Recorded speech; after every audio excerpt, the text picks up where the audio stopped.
Good morning, everybody. It's Meet Me at the Sewing Machine here in Noblesville, Indiana at Always in Stitches. I'm Dawn, remember? I went away for the weekend and it was fabulous. We had a retreat. It was really good. We went to Marion, Indiana. That's where the Marie Webster house is. They did a big celebration they do every year. So that was fun and exciting. We had so much excitement. The electricity went out. We had a couple storms go through. There was even no electricity at the hotel. So what an adventure that was. But you know, us quilters, we survive. We're up for the challenge. So now Peter and I were talking last week, and we think that in this group we ask you guys to post pictures of your Christmas quilts, and we've only seen one. What's up with that, people? Come on, get with the program. I brought mine today. That's why I'm bringing it up. I just brought a little one. It's a table runner. Peter, can you follow me over here? Okay. It's a table runner. I made it several years ago, maybe 10. I think it's really, really pretty. It's just basic, simple square and squares. But really, really fun. Used this fabric that has letters in it. And it says Christmas tree and jingle bells. And then I put a little flange on it. I love a little flange every once in a while. If you don't know what a flange is, it's just a little piece of folded fabric that you slip into the seam, and it just adds a little bit of color around. It's almost like another border, only it's real tiny usually and dimensional. And then the backing fabric's really pretty. Anything with a poinsettia, you know, anything with a poinsettia. So Peter's going to post this picture, or I'm going to take a picture and post it on the Insiders group. Don't you think that'd be a good idea? So then we encourage everybody to get out a Christmas quilt. You probably have to go up to the attic. It's only July. But, you know, Nancy here at Always in Stitches, she's got her stuff, her Christmas stuff ready to go, buddy. She's on it. I'm a little tired today. We were in the room from 8 o'clock to 10 o'clock every day. And we left for one meal. We brought meals in. We ate breakfast at the hotel. Then we ate lunch in the room. And then we went out for dinner. So pretty much 8, 9, 10, 12, about 14 hours of sewing every day. It was so fun. So much fun. Sewing with your friends is always the best. But back to the old grind, as they say. So Monday came really fast. And so last week I did my blocks for Schoolgirl Sampler before I left, because I knew when I got home I'd want to take a nap. And so we're ready for blocks 33 and 34. Let me find them here in the book. Man, it's going fast. 33 and 34.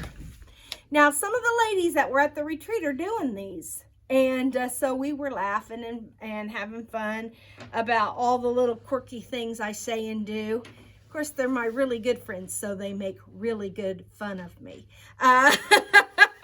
But we think we're going to have t-shirts made that say, "Am I gonna pin it?" And then on the back, it's going to say, "Why, yes, I am." So look forward to some merch. We might be selling some merch on the side. But here are the blocks. Number 33 is Basket of Flowers.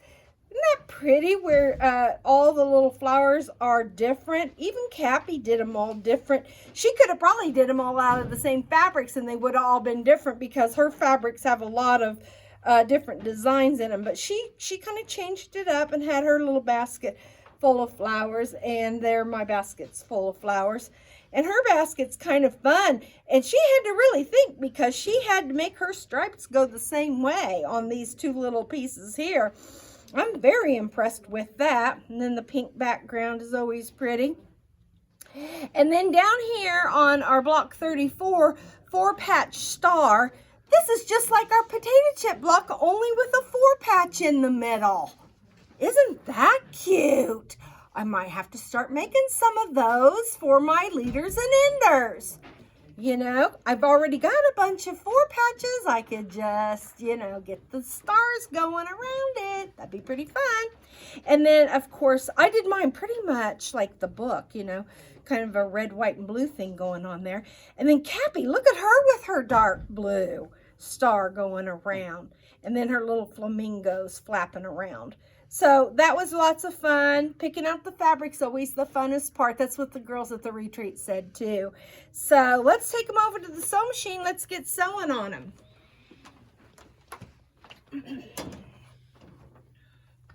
Let me get fixed up here. Already got my shoes off. I've been sewing already this morning. So get my book set up here. Get my blocks out. Now what's interesting about this first block is to make one, if you added just a couple more things, you can make 2. Because each one of these half square triangles that you're making, and this big one here, you make doubles and you only really need 1. So you really, if you added 2 of these and 2 of these half square triangles, you could completely make 2 blocks out of what you're going to cut out today. And I'm going to encourage you to do that because next week I got a surprise. We're going to turn this extra block into a pincushion or a mug mat, your choice. So make 2 of these, okay? And use up the fabrics that you have. I've already got mine ready to go here. My second one, see, this was part of that, because for every half square triangle you make, you get 2. So there's the second one of that, and here's the second one of all my flowers that I made. And then all I had to really add was 2 more half square triangles of my basket color and 2 more of these sidebars, I'm going to call them. And I have, once I sew all that together, I'll have another basket block. And so next week we're going to turn that into a mug mat or a pincushion, your choice. Your choice! I went ahead and did some sewing and laying out. Here's my basket. And it's pretty simple again. You're going to take your 2 squares. You're going to put them right sides together.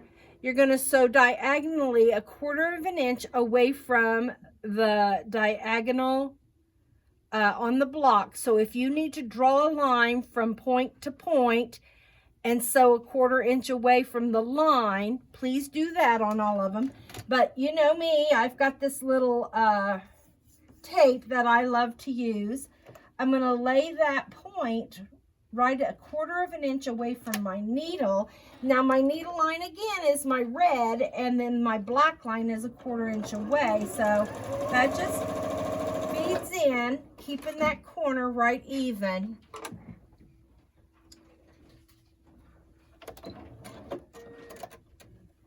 And then, you know, you sew on both sides. Now, you're only going to use 1, except for the brown one that has to do with your basket. And you're going to use both of those. So what I'm going to do is I'm going to cut this in half. Size it to what it's supposed to be. I'm only going to size 1 because I only need 1.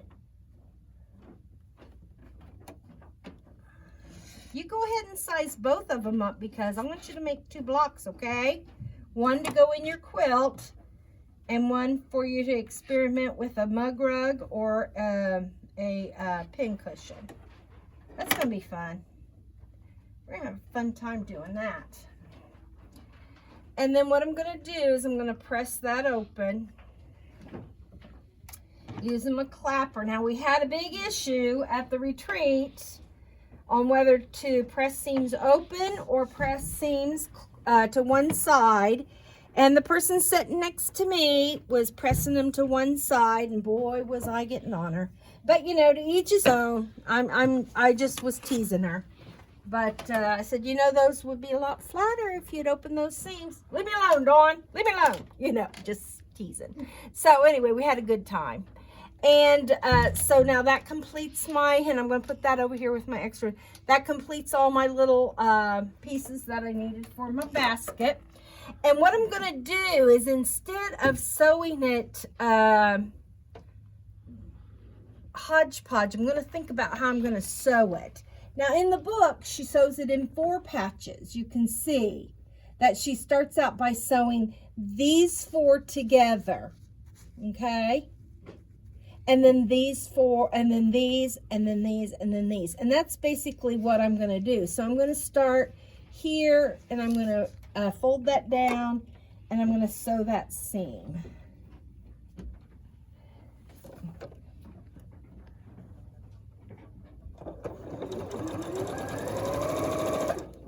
I'm going to get me a beginner and an ender. Get me some fabric out here. Beginner and ender, because you know that's the way we roll around here, beginners and enders. Because we want to make another quilt at the same time that we're ending and beginning each piece.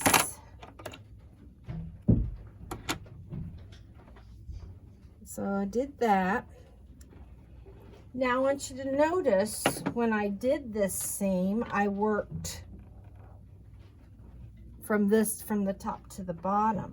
So I went through and I did this one to this one, this one to this one, this one to this one, okay? Now, when I come down to this row, I sewed this one to this one. I worked horizontally, where here I worked vertically. And here I'm going to work horizontally. So that's a little bit confusing. But if you look at the book, you'll see that you want to make a 4 patch out of these. And am I going to pin? Why, yes, I am.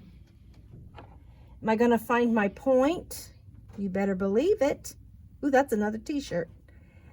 Okay, so I'm going to find my point right there. See how my pin is right at my point? Can they see that, Peter? Mm-hmm. Okay, and then I'm going to stick my pin in this other point over here. Okay. Oh, I learned so many things. We had so much fun. We laughed. I'm going to have to get a younger group of friends. These girls used to sew until 11, 12 o'clock at night.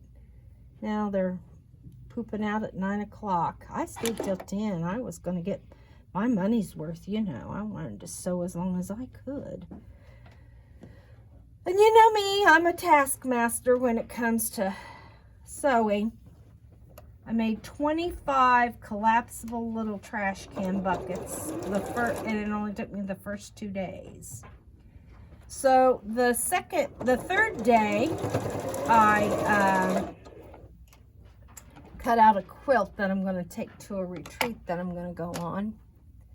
Got that all cut out. And now I'm going to pick up this piece and make my other section of this block. And what was I talking about, Peter? Peter wasn't listening either. Okay, listen, I wasn't listening to myself, so I can't remember what I said. Oh, and the third day I cut out the quilt, and then the 4th day was a Sunday, so I cross-stitched, because that's what I do on Sundays to keep up. And I got all my July stitching done, and so I'm ahead of the game. So I went on and started August stitching. I don't have a point down there to match, so I just pinned it. And so it was a very productive weekend. But boy, I'm paying for it this weekend. I mean, today, because I'm pretty tired. Pretty pooped out. So here's 2 of the 4. Now this is one of the sections all on its own, just that half square triangle is a section of the block all its own. So this block is sewn in 4 sections. This one goes there.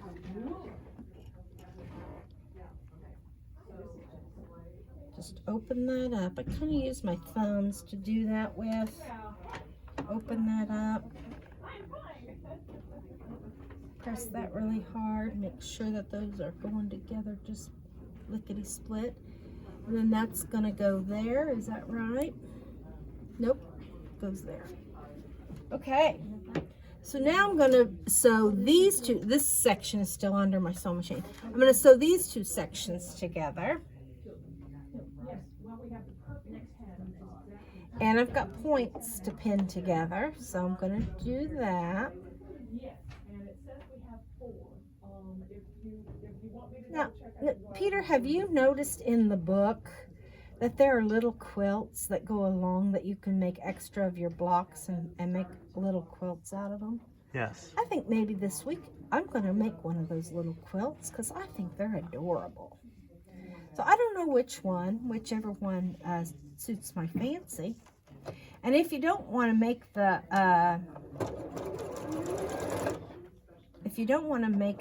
pin cushion or the mug rug, you certainly could save that other basket and make another one of those and make a little quilt that's shown in the book. And I think that'd be fun. But I might just do that this week. Got a couple other things I got to get done. Okay, so now this is the next two sections. I'm going to sew those together.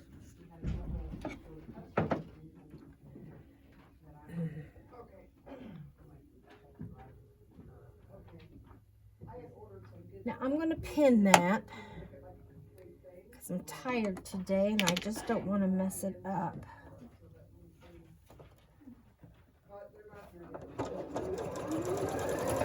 How's this light, Peter? Is it in your way at all? No, it's really good. It's good? Okay. Yeah. Alrighty. Peter's learning some new techniques for videography. He's editing a new editing program. His new computer looks like a disco dance hall. It's got all kinds of lights and gadgets and doohickeys.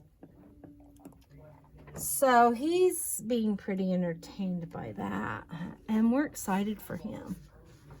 He's the only one in the building that's smart enough to know how to do it. Okay. While I'm waiting for that to come out of my sewing machine, I could use a leader and an ender to get that out. But I got this other block to make. So it consists of a 4-patch in the middle and 4 flying geese units and then 4 squares on the corners. So here's how I make a flying geese unit. You've made these with me before.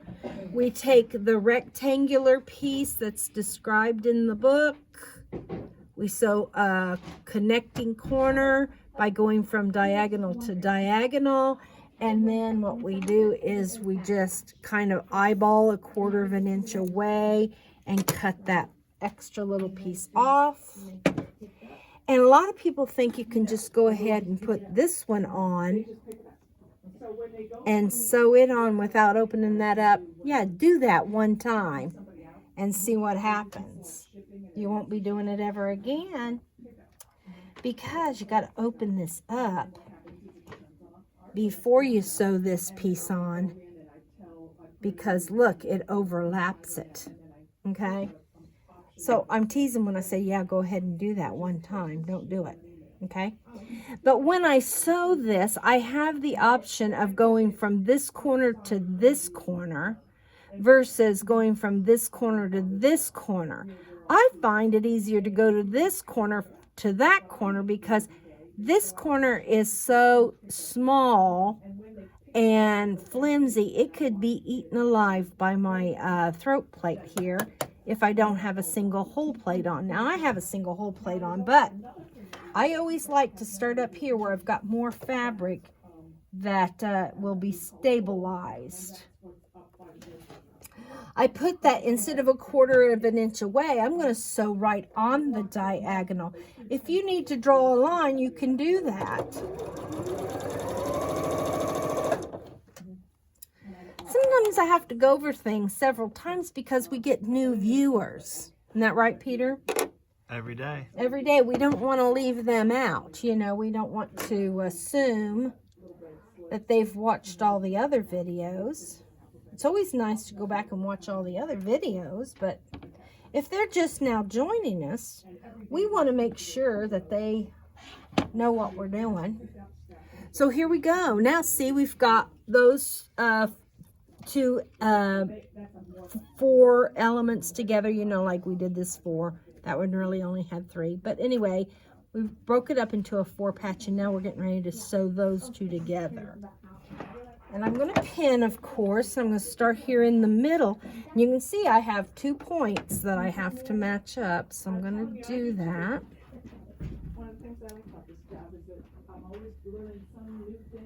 So there we go with that. And over here, I have 2 points to match up.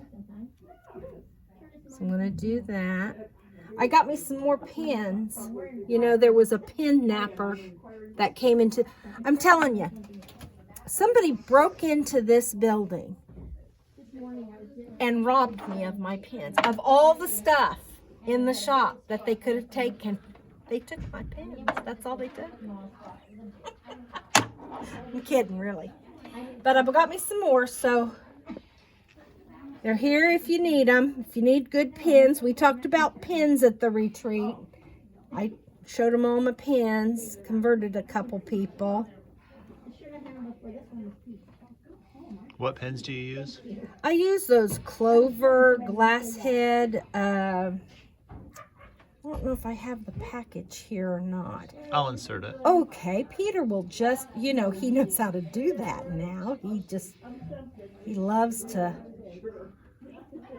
do the editing thing, so that's kind of fun, and you guys are reaping the benefits.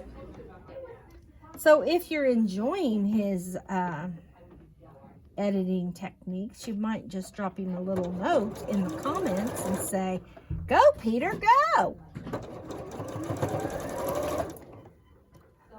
We're proud of all of our employees here at Always in Stitches. Everybody has their own lane, and we try to stay in it.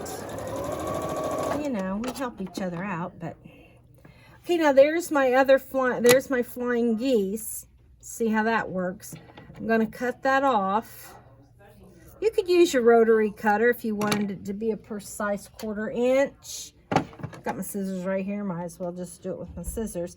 There's no resizing these. You've cut these to size, and there's no, you know how when we make half square triangles, we have to size them up. They come out a little bit bigger than what we need them, and we have to size them up before we open them, right?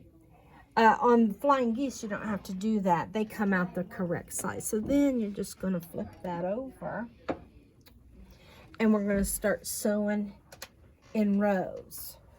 We've already made our 4 patch, so we're going to start sewing in rows. Now I've got to tell, I do have a Chloe story. It's sad and it's funny.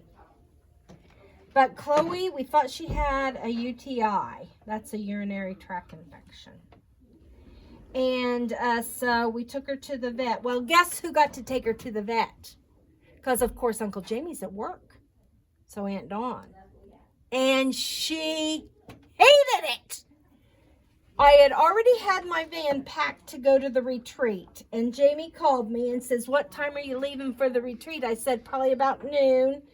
He said, "Well, Chloe has an appointment at 11. Can you drop her off before you leave?" And I said, "Okay, I'll do that." Well, so I put her bed in the front seat, and she got in her bed, and she was all happy until she saw where we were at. And then she climbed in the back, and she wedged herself right between my sewing machine and my suitcase. And she hunkered down like a, I don't know what, but she just like was hanging on for dear life. It was hilarious, and then it wasn't hilarious because I had to unpack my van in the middle of the parking lot of the veterinarian clinic to pull her out of the back of the van. and to get her into that veterinarian clinic. And then, of course, she's going to remember that. Of course she is. And who gets to pick her up and rescue her from the vet? Oh, Uncle Jamie. So now Uncle Jamie's the hero and I'm the villain. So I called Uncle Jamie. I says, Uncle Jamie, I said, Miss Chloe did not like being taken to the vet. And she's going to hold it against me. Oh, Dawn, she won't remember anything. Well, yes, she will. Because when we take Dad to daycare on Tuesdays, she doesn't like to get in the van. But anyway, when I got home, she was already home and I didn't get to see her until this morning.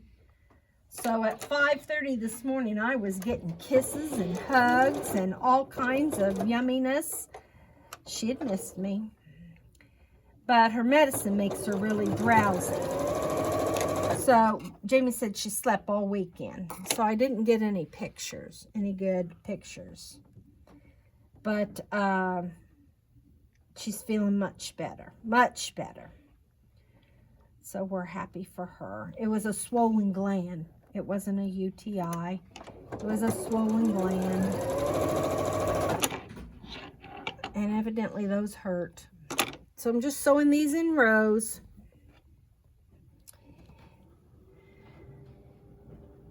Now here, I do have this point does need to meet with that seam.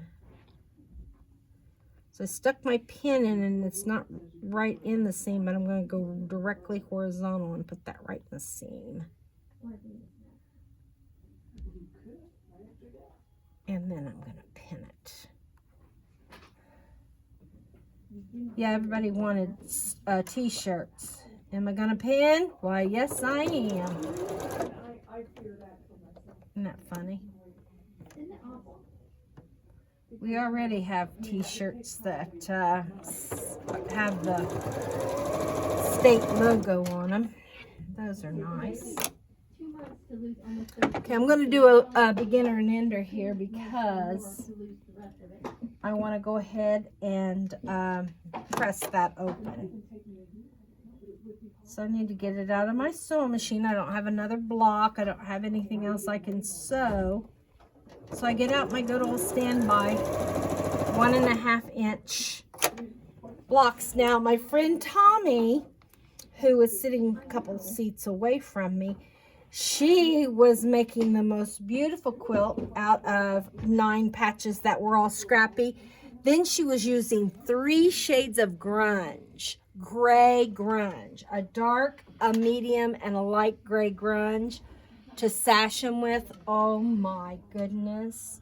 It was stunning. Just stunning. Then she was setting the 9 patches on point. So it was really beautiful. Tommy, when you get that done, post a picture on our insiders group of your 9-patch quilt. Even if you don't get it done. Okay? Put a picture on our insiders group. And then I asked everybody at the retreat, I said, because they watched me on YouTube, and I said, how come you guys aren't posting stuff? You know. Oh, we're scared to post. We're scared. Don't be scared to post. It's fine. Nobody's going to come to your house. Nobody's going to know. Go ahead and post. There's really no, I mean, can you get scammed or anything by posting on the insiders group, Peter? Can you tell us about that? No. No, you don't. You can't tell us, or no, you can't. No, you can't. You can't get scammed. Okay, so go ahead and do that. We a couple videos ago, I don't know how many videos ago, we showed people how to do it. Now this is a funny story, Peter. You'll get a kick out of this. You know my friend Peggy Sanguinetti, she did the ribbon runs through it with us. Well, she sat right across from me and she said, Dawn, I watched your video on how to post pictures on the insiders group and on the Facebook. And I said, oh, good. She says, yeah, but I had to go out and buy a tablet. I said, well, why did you have to go out and buy an iPad for? She says, well, because that's the way you taught us. I said, well, you could have done it on your phone. And she says, oh, no, you did it on the iPad. I had to have an iPad. So because we showed it on an iPad, Peggy now has a new iPad. We just got her away from a flip phone 6 months ago. So she's learning how to use her new iPad and is very excited about it. We lost internet for 2 days at the retreat center because of all the storms that went through this weekend. And so we couldn't show her a whole lot on how to use it. But yeah, because I showed it on the iPad, she thought she had to go buy an iPad to do it. Oh, we love you, Peggy Sanguinetti. She's my friend.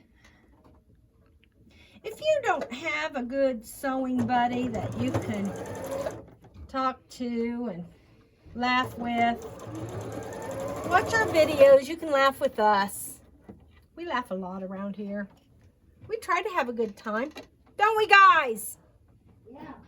One person is listening. Lisa. Lisa. Okay, thank you. Lisa, the only person listening is Lisa. Okay. So, another leader and ender. Yeah, there's at least 7 people back here right now. Yeah. We're listening. Okay, thank you. We're happy. Look, there's people. There's people. We're all listening. How can you not? This voice. Okay. So now. Okay, Oh, there's thank Betty. you. Betty's Hi, Betty. listening. Betty's listening. What's she saying? I only listen, you know. I said if you don't have any friends that you can laugh with, that you can sew with, watch the videos. You can laugh and sew with us. There you go. I said we laugh a lot around here. Is that going to be a t-shirt? Yeah, that might be a t-shirt. Okay, this is turning out really pretty. Don't you think? It's really playing well with my background there. I really like it. So again, I'm going to pin. And it didn't take very long to make these.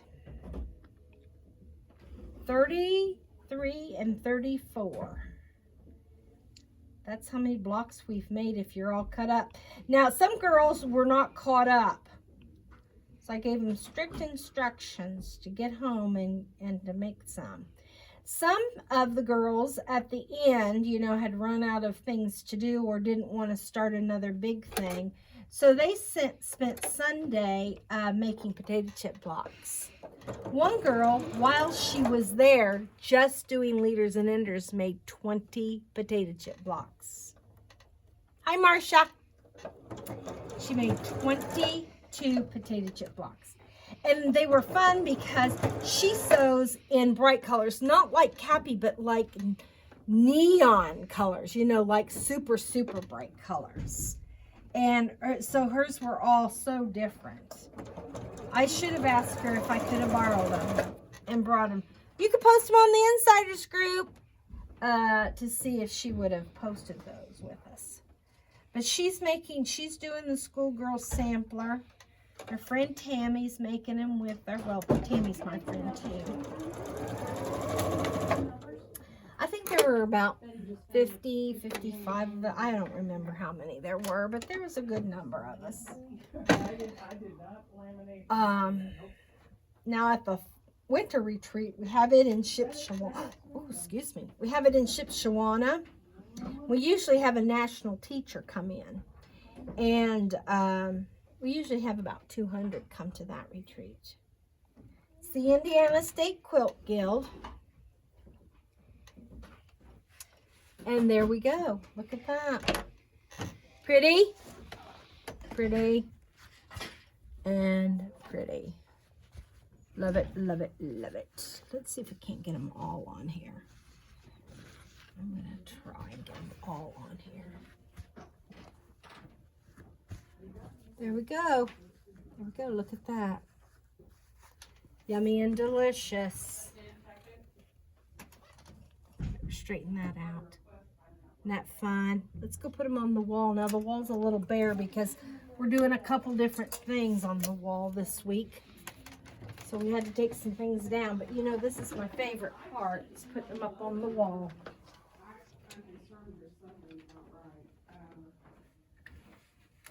I like how we got to use a lot of different fabrics in this one block.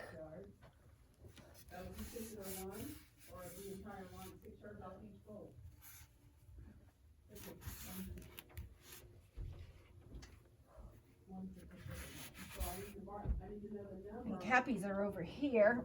Oh my goodness. Aren't hers looking yummy together? She's doing a good job with repeating fabrics. And a good balance of her blue backgrounds with her pink backgrounds. Then of course my Kim Deal ones are all real scrappy, and my Peter blocks are all real scrappy. So for next time, we're going to do 35 and 36. And I can't wait to see you next Monday. Don't forget, make an extra basket block so that you can play along and make a pin cushion or a mug mat. All right? Happy sewing. Bye-bye.